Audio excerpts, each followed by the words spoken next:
Okay, well, good morning and welcome to today's webinar. We are so glad that you are here. Today's webinar is 21st Century Skills Through Micro-Credentialing, the Polk County Partnership. My name is Adam Lindberg. I am the Director of Research and Policy at the Florida College Access Network, and I am your host for today's webinar. Really pleased to be with you and glad that you're interested in this message and that we're able to get this information to you today. Now, before I get started, I'd just like to cover a couple of housekeeping things, especially if you're new to FCAN and to our webinars. So what you'll see during today's webinar, there is a Q&A box or panel. Any questions that come up throughout the course of today's webinar, please submit those questions in the box. We will make sure that there is time with our presenters at the end to get those questions answered, but you are welcome to submit them as they come up so you don't forget them. Also, we love engagement on social media about today's webinar. So if you're hearing something or you're seeing something that you really enjoy and you want to share with others, please do so. Our Twitter is on there at FL College Access, and please use the hashtags FCAN and Talent Strong Florida. So also our webinar is being recorded, as you likely just heard. All materials will be uploaded to FCAN and disseminated through social media within 1 week of the recording. That does include the slides from today's presentation as well. So again, for those of you who may not be as familiar with the Florida College Access Network, I just want to spend a minute talking about who we are and how we do our work. So our mission is to lead the collaborative movement to ensure that every Floridian achieves an education beyond high school and finds a rewarding career. And we see a Florida working together where education is the pathway to economic mobility for all. And we accomplish our work through a couple of different ways. First, through research and data, where we use, we elevate evidence-based practices and facilitate policy opportunities to strengthen Florida's talent pool. We also work with a fantastic network of local college access networks, or LCANs, that support over 82% of the state's population. They're networks that come together to create solutions and partnerships that support local talent development. And finally, through our statewide initiatives, we have 4 initiatives that we call College Ready Florida initiatives that provide schools, community organizations, local groups, resources that help students continue their education after high school. Our work is grounded in our 7 conditions for success. So you can see the 7 conditions here on the screen. You can learn more about them on our website. And so for today's webinar, a lot of our 7 conditions are referenced and sort of underscored in today's webinars. For example, multiple pathways to success, lifelong learning, community collaboration. These again are the 7 conditions for success that ground, inform, and drive the work that FCAN does. So it's my pleasure in just a moment to turn it over to our wonderful presenters. Here is who they are, and here is who you're going to be hearing from today. Dr. Boyer, it is my pleasure to turn today's webinar over to you. Thank you. Dr. Boyer, I am still on mute. Yep, I got it. There we go. Thank you very much, Adam. Good morning, everybody. That dreaded mute button gets all of us in the Zoom environment. Thank you so much, everyone, for being with us today. I am so excited to have the opportunity to speak with you all. I do believe my colleague Matthew is going to share his screen. Here comes our presentation. And we're talking to you about the exciting topic of micro-credentialing, and specifically around the 21st century skills. We'll dig into what that means, and a phenomenal learn to earn ecosystem that has been developed here in Polk County. And so my fellow Floridians, we are excited to talk to you today and really look forward to follow up after this. So make sure you reach out to us if you're interested in an ongoing conversation.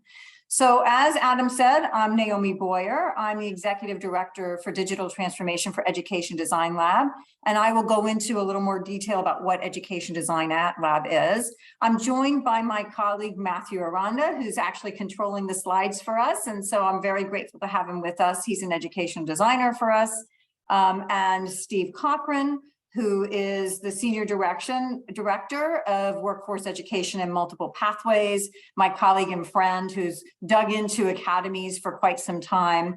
I will say Kim Long, who's the Executive Director of Polk Vision, had an emergent situation she had to attend to today. And so she isn't with us, but I will be covering her portion.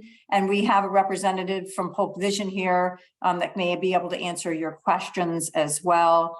And then my wonderful colleague, Candace Buford, who's also on, and she's from the Polk County Board of County Commissioners over Equity and Human Resources, and she's the director there.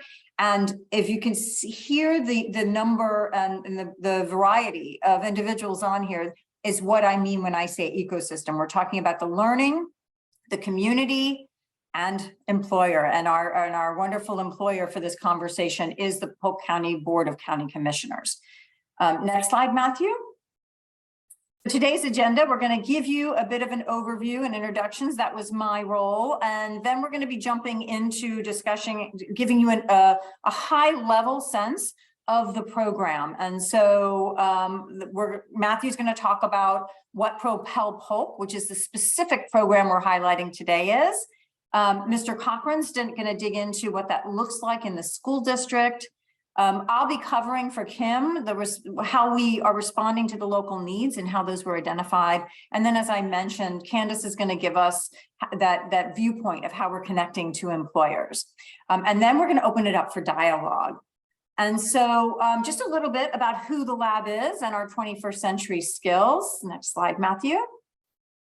So the lab is a national nonprofit.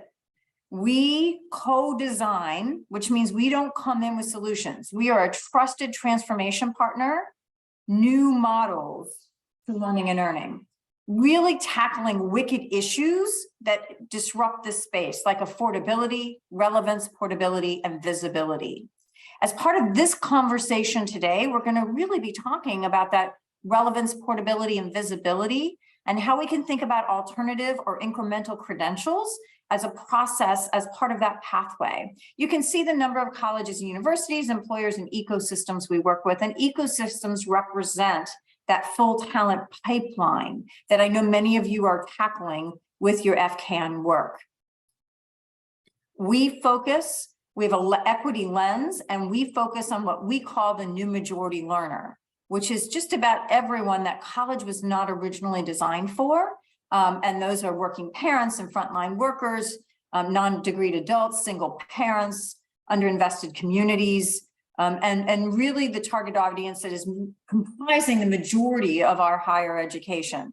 And so we focus on with an equity lens with those individuals. This work that we're describing today, the Propel Polk project, was funded by a Catalyze grant. And the Catalyze work is, as you can see on the slide, a number of funders came together to create an opportunity to really springboard creative ideas.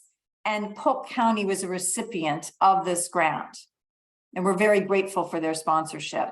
Next slide, Matthew. And with that, I believe I'm turning it over to Matthew to step in and take the reins. Awesome. Thank you so much, Naomi, for covering, for leading us in here. And what we'll first talk about are the goals of the project, and then we'll get to, into more of the specifics of it. So here are some of the goals that we have. And you can see on the right-hand side, the folks that are involved. Education Design Lab, as Naomi introduced us, Polk Vision, Central Florida Development Council, you'll hear later on. Of course, Polk County Public School and Polk Education Foundation, which is managing these scholarships tied to this program. So just a bit about the goals. We aim to get these micro-credentials connected, and I'll talk more about some of the terms that I'm mentioning. You might be saying, what the heck is a micro-credential? So we're trying to connect these micro-credentials to 450 junior and senior high school students And these micro-credentials pertain to 21st century skills. And I'll also go over what those mean in just a second. We also want to engage the local Polk County community, and that looks like employers, right? We want to make sure that employers understand the story that's happening in Polk County Public Schools. And then, of course, ideally expand the use of micro-credentials as a means of skilling up and preparing students for the workforce. So that's the high-level overview of Propel Polk. Let's get into some of the more smaller pieces here, the more undefined pieces. So what the heck are 21st century skills? Well, you might have heard 21st century skills be called employability skills, soft skills, durable skills. For the lab, we call them 21st century skills. Whether it's art, biology, law, zoology, you're going to need to practice collaboration, critical thinking, empathy. They might look different and in different degrees, but these skills cut across industry. And that's different from technical skills or domain-specific skills, because what skills you practice in art, biology, law, and zoology, you're not going to practice those, right? Because those technical skills are specific. But the 21st century skills, they cut across. And so these are the skills that employers are typically saying, we need these skills, but we don't know how to teach them. We don't know how to train folks on critical thinking. We don't know how to train folks on oral communication or initiative. And so that's where these micro-credentials step in. We've developed these in order to be implemented into various learning contexts. And I just want to get a little bit finer in terms of the definitions of these words with micro-credential and digital badges. And so this is going to be foundational for the rest of this conversation to know the difference between these two terms, what they are and the differences.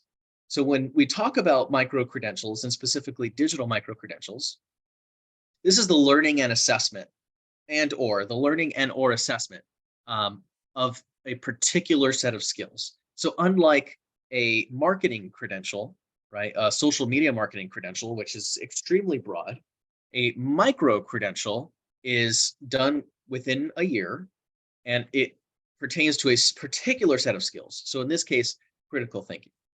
So that's the micro-credential. You can think of it as the course, right? The learning or assessment. The end result is a digital badge. Those who successfully complete the micro-credential earn a digital badge. And that is a physical asset that learners can use to prove the skills that they've developed, that they've verified.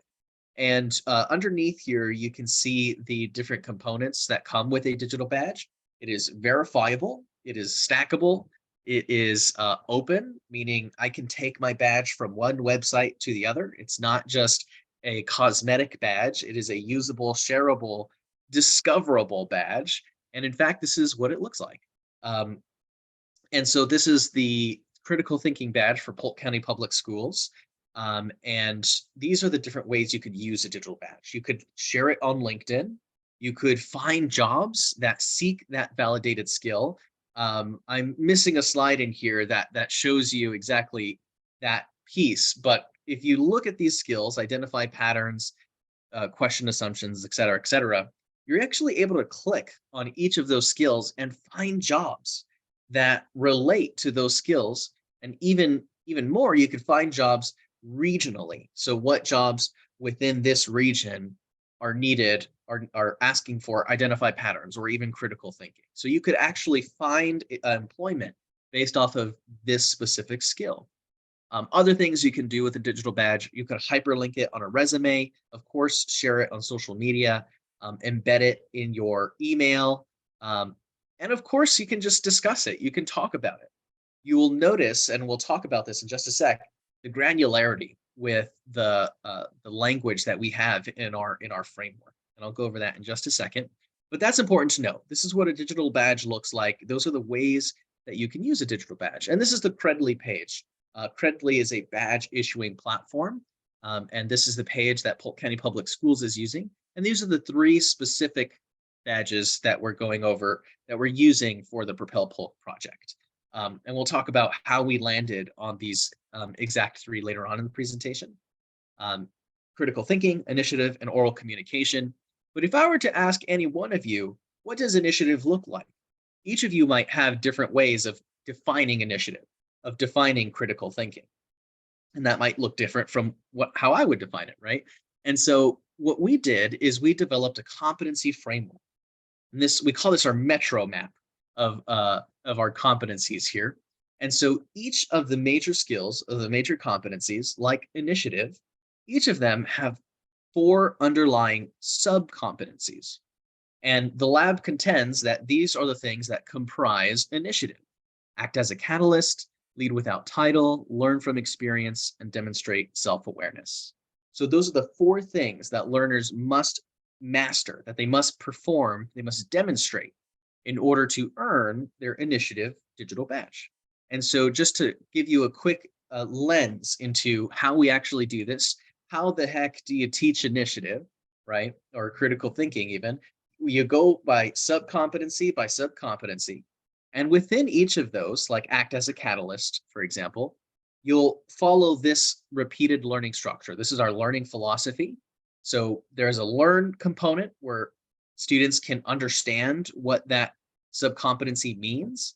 They are able to practice and contribute. Then they are assessed, and they also reflect on what they just learned. So there's plenty more that I could say about this component. We're not going to dig too deeply into this learning philosophy, the competency framework, but you could always reach out to us if you have questions. And so just to give you a quick overview of the project progress so far, and you'll get more specific details with Steve in just a moment. So there have been 32 completed skills profiles. You'll learn about what that means when Naomi covers the Polk Vision piece. There's been 32 completed skills profiles, and there has been an implementation with Avid and an implementation with Career and Technical Education, and you'll learn more about those in just a second as well. And of course, BOCC has expressed their interest in being involved in this project as well, the Board of County Commissioners. So there's been a lot of activity in terms of implementing these micro-credentials, the community getting involved with these micro-credentials.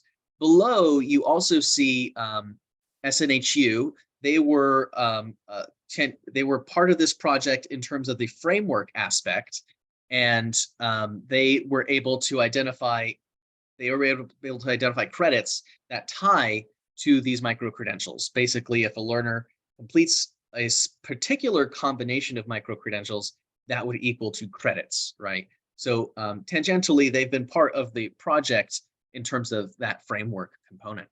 Later on in this summer, we aim to engage employers and create an awareness campaign for employers to be aware of what micro-credentials are, what digital badges are, and the story happening in Polk County Public Schools. So we expect to do that between spring and summer. And we end this project in August of 2023. So definitely pretty quick, but very, very impactful here. And so before I hand it over to Steve, I just wanted to define T profile. So I mentioned before the 32 skills profile, and what those were called are T profiles. And this will be important to know as well for how we arrived at critical thinking, initiative, and oral communication. Well, we asked local employers what skills matter. And the way we ask them what skills matter is with this tool, the T profile tool. So this visual construct of skills outlines the critical combination of the 21st century skills. And remember, those are the skills you see behind me here. So they're also listed at the top of the T there. The critical 21st century skills, but also the domain specific skills, like the credentials that are needed, like the technical skills that are needed. And this gave us a larger picture of what skills matter in Polk County. And we were able to get 32 of those, which gave us a stronger picture of what skills we need to pay attention to in terms of this project. So that's the quick snapshot of Propel Polk. You'll have more specifics as the speakers go along, but I just wanted to give you that very high level overview of the project. So with that, I think I will pass it along. Naomi, am I passing it back to you?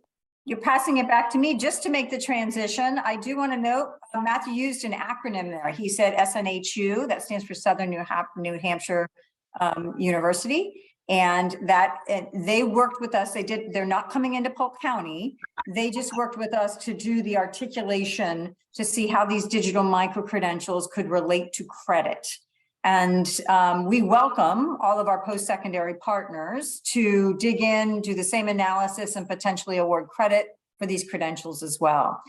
With that, I'm going to take it over to Steve, who's going to give you more of that school district perspective of how this is moving forward with this project. Steve, it's all yours. Thank you, Naomi, and good morning, everyone. So when I was first approached with this project, I did not really know a lot about micro-credentials. This is back in 2021. I've since learned a lot. So, I know you've heard a definition. This is kind of, our practitioners. This is how we sell it to our teachers and explain it to them about micro-credentials being a record of learning student achievement that shows that they can understand and do these practices. They're focused in bite-sized chunks so that they have standalone value. Badges that are being awarded to students recognize the mastery of their job skills, include specific information about how and when they were awarded, and can be linked to resumes. So explaining that to teachers and letting them know that we're focusing on very specific skills through these micro-credentials has really helped kind of give them a better understanding of micro-credentials. So we started the project in 2021, in the 2021-2022 school year in the AVID classroom. And if you're not familiar with AVID, it's advancing individuals through self-determination. And it's a program that is designed to help students who come from homes that have not gone to college, their parents haven't gone to college, and it shows them opportunities that they may not be exposed to. We thought that was a good place to start. However, that year was actually a major COVID year here in Polk County. The teachers were under a lot of stress. So quite honestly, even though we had incentives, we did not get the performance out of the AVID class that we were expecting. Ironically, this year, AVID has added micro-credentials to their curriculum, very specific AVID built micro-credentials. So AVID saw that there was a value in micro-credentials, and now they have their own platform. What we're having more success at this year is we have 9 teachers involved in this project in Fort Meade, Florida, Bartow, and Kathleen High School. There are 147 students enrolled and working on 3 micro-credentials, the areas of critical thinking, initiative, and oral skills. These were selected because we thought that they were the most important skills that we needed our students to graduate with. Also, these the micro-credentials that we're utilizing or have in place are in a class, in a culinary class, in other classes, where other curriculum's got to be taught. So we can't devote our entire time to completing the whole range of micro-credentials. So we thought that we would add these on. So far, we have 25 students completed the critical thinking micro-credentials and earned a badge. That's also been noted that once I got through that, that was actually the longest micro-credential for them to work on, most time-consuming. As we get into the other micro-credentials, we're noticing that the pace is picking up. Students will continue to work until the end of the school year to complete the other 2 micro-credentials. The focus is for a minimum of 50 students to earn at least 2 micro-credentials. Next slide, Matthew. So the reason that we selected these slides or selected these micro-credentials, critical thinking, we wanted to focus on their their capacity to reason, logically and rigorously. Initiative, that's one of the things that we really noted, and you'll hear about this later in the presentation.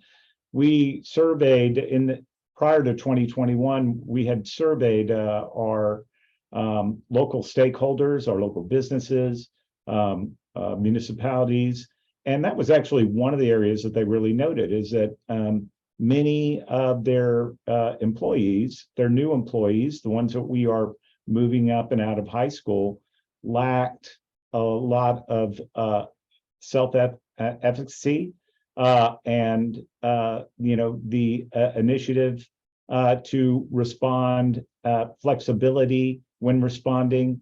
And we thought that that was actually very important for us to work on, because it's not something that's built into any of our curriculums. Oral communication is always important. That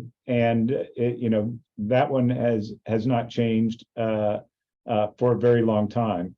We thought that that was a very general one that was very necessary, and honestly, different generations do communicate differently, and so working on this micro-credentials allows them to build those oral communication skills that can be generalized across many occupations. Thank you. So how do they fit in with the Polk County Public Schools strategic goals?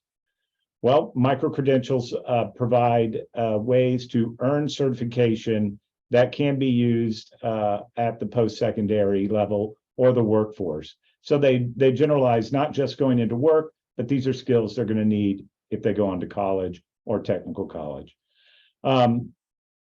Workforce education's goal is to increase retention in our valuable programs, and we feel that this does that by enhancing the skills that we need for them to be in our workforce programs. Micro-credentials also prepare students to meet the needs of the ever-growing and changing 21st century workforce. And micro-credentials promote collaboration across the district to equitably leverage opportunities available to students in the fast-growing world. So what we mean, we do believe that this promotes equity because it does, again, build those skills that they are going to need to work and be successful in employment in Polk County. The current schools that we're utilizing, Bartow High School, where we are using the micro-credentials in the Academy of Educators and the Digital Design Academy. So far, they've had 7 completers. The Academy of Construction at Fort Meade, Culinary and Digital Design, 3 completers. And in Culinary Arts, at Kathleen in Culinary Arts and Digital Design and Entrepreneurship, they've had 16 completers. So we are continuing to make progress. Again, things are picking up with the other micro-credentials. Next slide. So these have benefits across all of our stakeholders. To the learners, they reinforce basic skills that they need, either for post-secondary or to be in the workforce. With our business partners, they help build a pipeline of qualified students for employment. And they help meet the needs that they have in their businesses, as explained to us through our listening sessions. And for Polk County Public Schools, they meet our goals in ensuring that we are preparing students that are not just ready for work, but ready for interaction in their community. This also allows us to engage specifically with the needs of our stakeholders. Next slide. So where are we going to go with micro-credentials in the future? Well, I've already been in discussion with the superintendent about possibly making micro-credentials a requirement for students to complete before they go out on OJT. Now, OJT looks very different in at many schools and district to district. Some of it is just based on the student's performance. If they go to work, they get an A. I looked at this as an opportunity not only for us to ensure that we're sending students out with the appropriate skills, but also a way to give a actual project to the student that can be graded within OJT. We're also considering adding it to part of our internship program. Again, these allow them to prove that they have the skills before we put them out into the workplace, or practice those skills before they go out into the workplace. And additionally, I am also responsible for our technical colleges, and we see that micro-credentials can very well have a place in our post-secondary programs. We are considering attaching that to some specific programs there. That's still in discussion, but I see the value since we started this program. It has allowed us to work on those soft skills that so often are not focused on in the classroom. We are going to continue to our endeavor with micro-credentials in Polk County. And that, I believe, completes my presentation. Is there another slide? No, there's not. I thought I was done. Naomi, I'm going to take it back to you. You are sending it back to me. All And right. the first thing, and thank you so much, Mr. Cochran. The next thing I'm going to ask is for everyone who's watching this. I will admit, this is not my favorite forum. It's very one-directional, right? We're talking to you. We want to hear and learn from you. So please do put your questions and answers, your questions into chat. Sorry, not chat, the Q&A feature. And we'll make sure we loop around to that. We're not seeing anything in there. We want to make sure you're engaged and love to have your thoughts as part of that process. I also want to point out that when Steve was talking about the assessment of these credentials, there's a very rigorous set of criteria upon which all of these credentials are assessed. There's both the we have multiple forms of assessment, one of which is assessed using a rubric by the teachers themselves, and we have some auto-graded ones. And we've been doing both as part of this delivery, and can absolutely share more information after this session on that. Steve, did you have something else to add? I noticed. No. I when you mentioned my name, I thought Okay. you had a comment for me. I'm good. Nope. We are good to go. So as I mentioned, okay, now I'm taking off my moderator hat and putting on my hat in my role with Polk Vision. And Polk Vision, and you can go ahead and go to the next slide, Matthew. I'm standing in for Kim Long, who's the amazing executive director of Polk Vision, and she coordinates the work. Now, Polk Vision is both a visioning, alignment, and action organization that stemmed up from the community many, many years ago, and has teams that are working on multiple efforts. Polk Vision also serves as the local LCAN. And so Polk Vision has been our significant partner. I happen to also be the chair of the Polk Vision operating board, and so have been instrumental as part of the organizational work. Next slide, please, Matthew. And just so you understand what we do as part of that Polk Vision work, it's an army of volunteers, folks, that are engaged in the process of learning, engaging, aligning, and developing. We do have Amy Nickerson on with us today, and she can answer specific questions about the organization. But there's like I said, an army of volunteers that work to do these functions. Next slide, please. Thank you, Matthew. And we have 6 major functional areas that are currently worked on: education, economic development, infrastructure, government, quality of life, and civic engagement.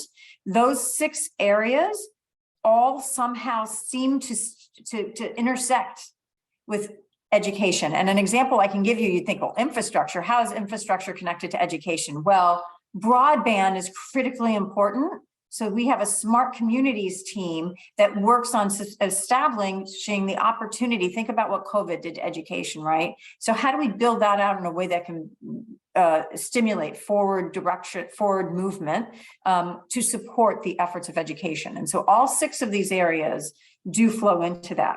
And we have 4 major outcomes that we're working on. It's improving high school graduation, improving college and career readiness. I hope with this Propel project, you're seeing how that intersects with both of those things, improving community health, and improve the pedestrian and bicycle safety. Next slide, please, Matthew. So in a previous life, I was also the chair of the talent pipeline team. And you can see that little picture on the left there. And a lot of the talent pipeline work, and now Dr. Oratai Northern, who's at Polk State College, is the chair leading that work. But as part of that conversation, we partner with Central Florida Development Council, who is also a partner on this project, and to really think about how do we engage the business community. So when Steve was pointing out the credentials that we were focused on as part of this project, those decisions were not only selected by all the things Steve told you, but from the business community. And I'm going to talk about that in just a little bit. Next slide, please, Matthew. One of the things that we did is we ran some business roundtables.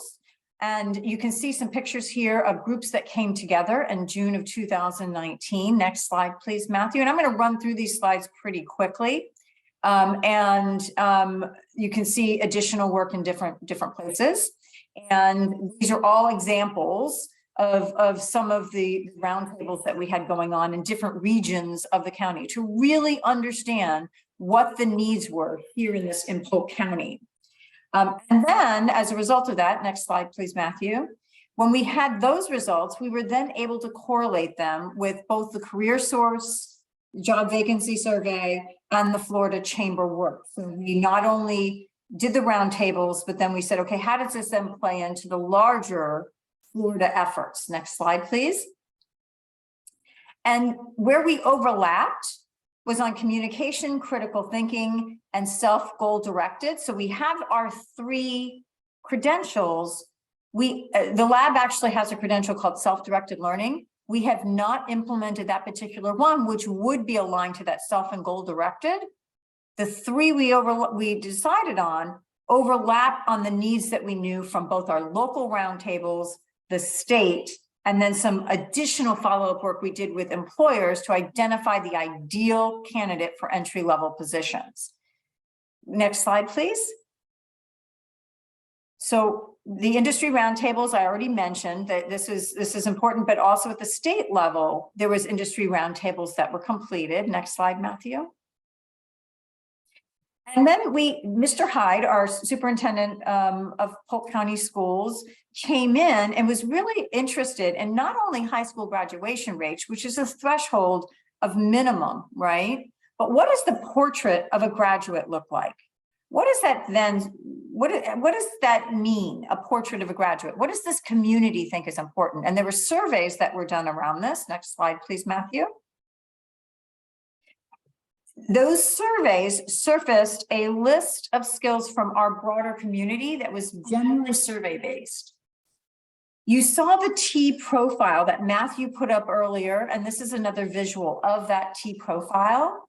We utilized this T profile in order to work with our employers. We tapped into our Polk Career Academy's advisory board and into our talent pipeline teams and other individuals who are a part of the Polk Vision work, and had them bring job descriptions to the table where they would run through and think about what those ideal candidates look like.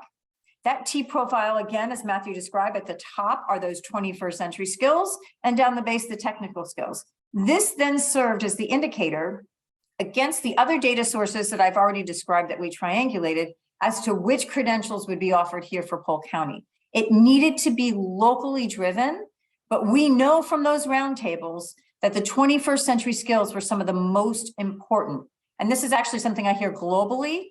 Folks say we can train the technical, but those 21st century skills are something that we really need them to come in the door with. So this then provided an opportunity, a framework for us to communicate with the school district to identify the best credentials to embed into this program that we were doing. Next slide, please. We have resources. Adam can tell us at the end whether this deck will be made available to you, and these links could go back to those sources that we were citing. And then our next, I'm pushing forward here. I know I went really fast with that, but I'm pushing forward because the next piece to me threads everything together.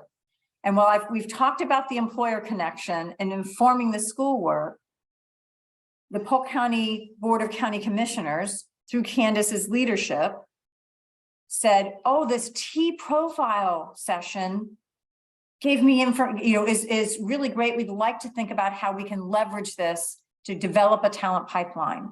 And with that, I am absolutely honored to be able to turn it over to Mrs. Buford to take the next portion of this presentation.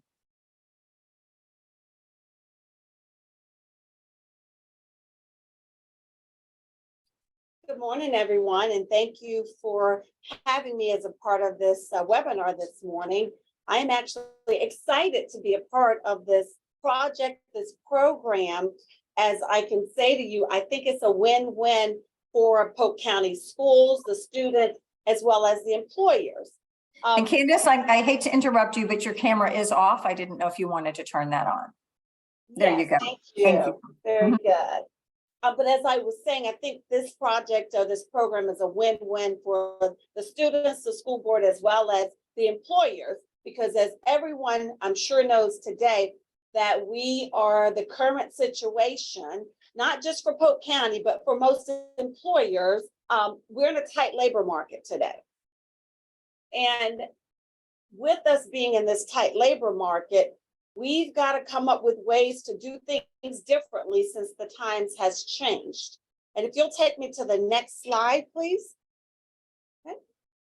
As I was saying, the current situation is that we're in a tight labor market for many reasons. Most notably, as I've heard some of the other panelists refer to today, is COVID.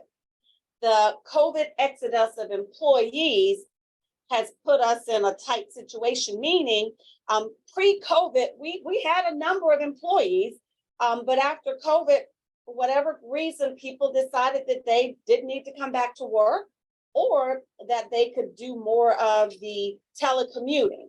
Well, as most of you know, county government, city government, we can't have all our employees working from home or telecommuting, so we need employees to come into the workplace. So dealing with the exodus caused by COVID, we also have the current situation of the baby boomers are starting to exit the workforce as well. The baby boomers, as some of you on the call will know, is really those employees between the ages of 58 and 76 years old. And like them, I'd be ready to retire when I'm around 76 as well. And so now we're having to face of how are we going to deal with losing, one, the employees we lost because of COVID, and then now the employees we're going to lose because they're baby boomers and it's time for them to retire. And so then it takes me to the current situation is we've got to find some qualified candidates who fit Polk County Board of County Commissioners' needs and our culture. So when there is a need, you've got to be creative and find ways to meet those needs. So again, different times, post-COVID, baby boomers calls for different measures and different methods of recruiting and hiring employees. So I turn now to new recruitment opportunities. I like to say, when there are challenges, I look at those as opportunities for Polk County. And what we're doing to recruit is, one, we're doing non-traditional recruitment. You may see my analysts and or myself at events throughout Polk County, and at all of the parades, the Christmas parades, the heritage parades, and all kind of local events that are going on. We're out recruiting. We're out with flyers that's showing what kind of jobs that we're hiring for. Propel Polk has been very important. I was very excited to hear about this project or this program because it's another way for us to get some employees in here. And I will tell you, prior to hearing about Propel Polk, I never would have thought I'm going to be recruiting at high school. But today we need to recruit the high school students. We know that not everyone is going to go to college. While we cherish and we value a college education, there are plenty of jobs that are needed to be performed for Polk County and other employers that do not require a college degree. And so that's where we're tapping into Propel Polk to get some of our high school students ready for some of these Polk County jobs. I say homegrown employees.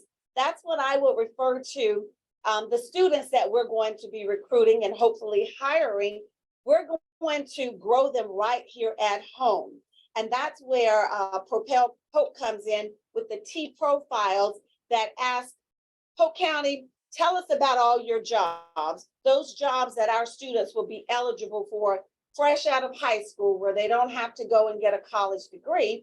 And so we've been working with Polk Vision, with the school board, to identify various jobs that these high school students would qualify for right out of high school. And we've got a number of them. In fact, I'm going to just call out a few, but there are many, and we'll be sharing more and more with the school board. We've got what we call a family support worker. We've got service workers. We've got secretary positions. We have what's called a communications representative, a customer care specialist, our data entry operators, which are very important, and even our fiscal specialist jobs 1, 2, and 3, just to name a few of those, that these are positions that we would hire students for without having, of course, a college degree. And I do want to just choose one to kind of show on the next slide as an example of how we've used this T profile to tell the school board what we're looking for. And I'll just use one job, for example, which is our trades helper job. Again, that is one that we would hire a student that they'll come fresh out of high school and not even have to have a college degree. So we've identified some of the skills or traits that's necessary to be able to perform a trades helper job. In initiative, one, we said they've got to learn from experience. And some of that experience is going to come from what the school board is helping us to convey to the students, what they need to already have learned in high school based on what the job description says we need. So we're teaching them and using that as a learning experience for them because coming out of high school, most of them would not have had the experience requirement. But this program, this Polk Propel is going to, or Propel Polk, help them to come in with the experience needed to perform these jobs. Collaboration, they must be able to listen actively. And I know in school, I'm sure in Polk County schools, we're teaching our students how to listen, but for this particular job, you must listen actively to be able to perform the job at least satisfactorily. And if we'll go to the next slide, please. Then we look at oral communication. Oral communication, we're saying that they need to have clarity and precision. Again, that listen actively pops up. And these are just a few examples of some of the skills and traits that are needed for this particular job. Again, we're doing that with a number of the jobs that I referred to earlier, working with the school to identify the job description and the needs. And again, I say that because when we talk about homegrown, for years, even our previous county administrator used to always talk with me about, Candace, what do we do to try to keep our Polk County students right here? We want our students to know that they don't have to leave Polk County when they graduate high school because they think there are no jobs for them. There are plenty of jobs in Polk County, period, but actually right here in Polk County Board of County Commission. And so we will continue to work with the school system, the school board, to share the various jobs so that we can keep our Polk County students right here in Polk County and help them to have a very successful career. And at this time, Naomi, I will at this time look for you. And thank you for putting up the technical skills, because that is one of the things that we also have told the school system for this particular job, what kind of technical skills are needed. And we'll do that for all of our jobs. And then Naomi, I'll just turn it back over to you to see if there's something specific that I missed you wanted me to include, or we can move on from there. And You're on I'm mute. mute again. I got it. Yeah. So so fantastic. What a wonderful description. And I hope our attendees can get a sense of really the robust partnership, the deep level of analysis, and the emphasis on making Propel Polk work and looking at a different population. It's leveraging skills-based hiring. I know we have a couple of questions in chat, and I'm going to turn it or to question and answer. I'm going to turn it over to Adam to kind of field those for you. Sure, absolutely. And to all of our presenters today, I just want to thank you for your time, for your expertise, for sharing that with the folks on this call, how wonderful this information was. So thank you very much. I will say, please continue to add questions into the Q&A.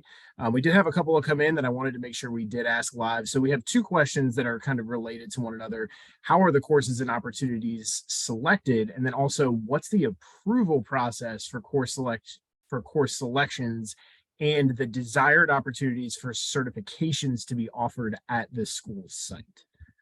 So I will turn that over to whoever. Yeah, Steve, this seems to be one that's going to go to you. All right, Steve. Well, that's a great question. And with our first attempt with Avid, I think that was an unsuccessful selection, not only because of the time of COVID that was going on, but it was really, we tried to bolt it onto a curriculum that really was more rigid than we expected. And so when we looked at a more successful option, well, one, we put it in the classrooms where we went to CTE, our career and technical education classrooms, strictly.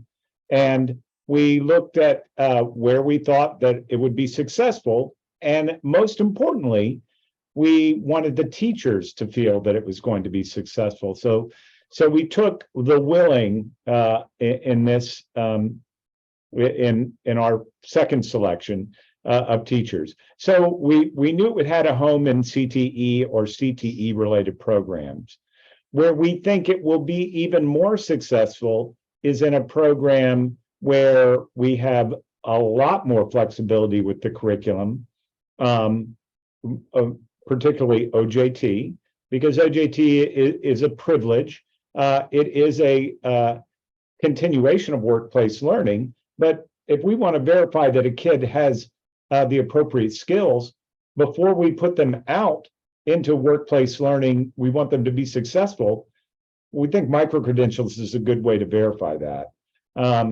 Additionally, it's something, since they're out in the workforce, again, it's something that they can add to their resume, and they're learning the skills and practicing them at the same time while out in the workplace. We think it's going to be even more successful for our micro-credential program.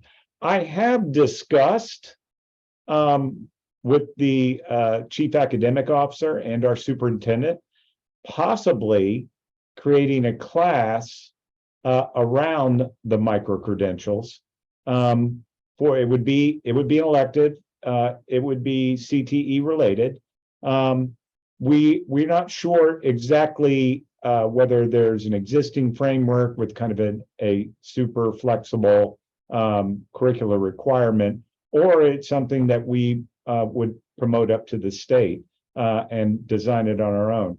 But that is being discussed. But right now, we really feel like we're, one, we think it's great in these programs, but we think it's going to be even better in career prep programs where the student is actually able to learn and verify their learning by earning the micro-credential, but practice those skills out in the workplace.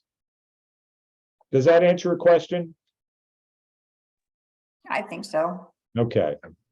If you have another question, just put it up in there and I'll clarify. Sure. And Dr. Boyer, I see your fail forward fast comment there in the Q&A. I can certainly appreciate that. We still do have just a couple of minutes left. If there are one or two questions from our attendees, you're welcome to ask that, and please use the Q&A function. I wanted to ask, a question from my side. what did you all learn about the power of collaboration, right? You have Education Design Lab, you have the schools, you have, the Board of County Commissioners and things like that. What lessons did you learn about collaboration and working together on a project of this scope, you know, over the course of the project? Adam, what a phenomenal question, because you're hearing the cohesiveness of this group that's worked together. I'm gonna kind of be very transparent and say we've had bobbles. You heard Steve talk about the first year and the lack of enrollment and progress. Number one, that year was a difficult year for everybody, given the conditions with COVID.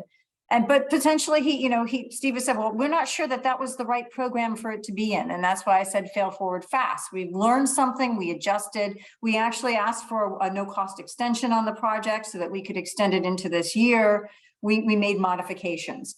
There have been other challenges that we've faced as we've gone along. But the really great thing is I kind of feel like everyone you see in this group, as well as this larger community that's focused on this effort, locked arms and jumped together, right? Like we knew we were bringing in something that was going to press all of our systems. It's not easy for Candace to be thinking about skills-based hiring in the organization. It's used to talking about what are the credential, what is the degree requirement? How do we do this? I know she's having to push her limits on the age of getting someone in the door and what does this look like? The school district hasn't necessarily had direct alignment with the academies with those job roles. They're having to navigate that. The teachers, it's one more thing for teachers to do, right? We all know that this is a struggle. And so thinking and talking through all of that, it took a unified team to get through the rough spots to move forward to the cohesiveness, right? And so just kind of wanted to point that out. I don't know, does anybody else have anything to add on the collaboration? Yeah, I wanted to say that, micro-credentials has allowed us and just given us another great method to engage with our community. We're engaging with our businesses, we're engaging with our local municipalities. So it's just another, great point for us to communicate, to try to meet our community's needs and our stakeholders' needs. So it's more than just a students earn a badge. It's an ability for us to start a conversation with our stakeholders. Great, thank you very much. And I know we're just about out of time here, but there was one question that came in before that I want to make sure that we get asked. So the question is, did you look at the existing Florida Ready to Work online programs and kind of what did you survey? And this will be our last question for today, unfortunately, just because we do try to keep these as close to an hour as possible. But briefly, I can give you a quick answer on that. Yes, we did. Go ahead. We implemented Florida Ready to Work with the colleges post-secondary, as well as attempted some high school implementation. It was not found to be successful. Ready to Work is a 6 to 8 hour program that is much broader in nature. You get one certificate rather than going in depth in each of those skills.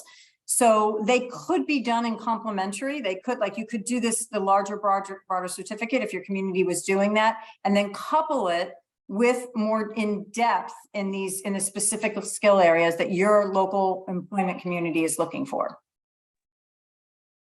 Great. Thank you very much for that. So for those questions that we're not going to get a chance to answer today, contact information for our presenters will be made available. So you're welcome to reach out to them and ask any questions that you have directly or any that come up in the future. But we want to thank all of our panelists. We want to thank everyone who attended today's presentation. Thank you so much for being here. And we will, again, recordings, slides, all that information will be made available within 1 week of today's presentation on Florida College Access Network's website. Thank you again. Hope you all have a great rest of your day.